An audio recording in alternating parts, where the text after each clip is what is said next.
Captain Lou Saban goes into a huddle with members of the defensive line. Lou Saban played just 4 seasons of pro football, but he commanded such respect that on a Browns team with 7 future Hall of Famers, he was named captain. He's jolted by the Browns' captain, Lou Saban, and loses his headgear in the act. Case Institute hired the 29-year-old Saban as its coach in 1950. 5 years later, he was at Northwestern, heading a staff that included a graduate assistant named George Steinbrenner. It was a great experience because you learned under Lou a discipline. That was very important. You learned under Lou a loyalty. Those 2 qualities are forever in my mind. The Boston Patriots chose Saban as their first coach in 1960. 2 years later, he went to Buffalo, where he acquired players like quarterback Jack Kemp, number 15, and turned the last-place Bills into 2-time champions of the American Football League. I played for Buddy Parker, Sid Gilman, for Vince Lombardi.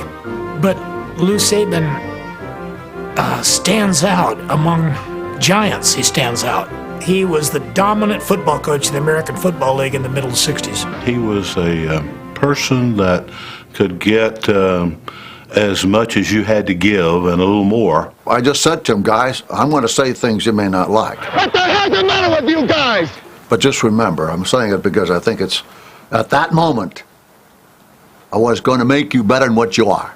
My daughter could do better! My daughter could do better! Just his tone of voice and his presentation of what he had to say. I could have run through 3 brick walls, at the time. So we had a little table about 3 or 4 feet off the floor, and I jumped on this table at halftime. He took his shirt off, and he said, I'm 50 years old, and I can whip every one of you guys. And he stood there with his hands clenched, and he challenged each guy on the football team. Come on up and challenge me. I want you to do better than what you're doing. And as I thought for a minute, and I said to myself, my God, I said, supposing one of those fellas would challenge me, they'd probably beat me up to smithereens. So I gently stepped off the table, and I said, sorry, guys, sorry, I just lost myself for the moment. And, of course, it cracked him up. He spoke Mandarin Chinese fluently and would often do interviews with us in Mandarin Chinese. And he gave the pep talk to the guys, ching, ching, ching, chong, chong, chong, ching, ching, ching. One of the defensive line raised hands. What are you saying, Coach? I'm going to beat the heck out of the Jets. And sometimes when he spoke English, it was even more confusing. So he runs down the ramp and he jumps up on this big table.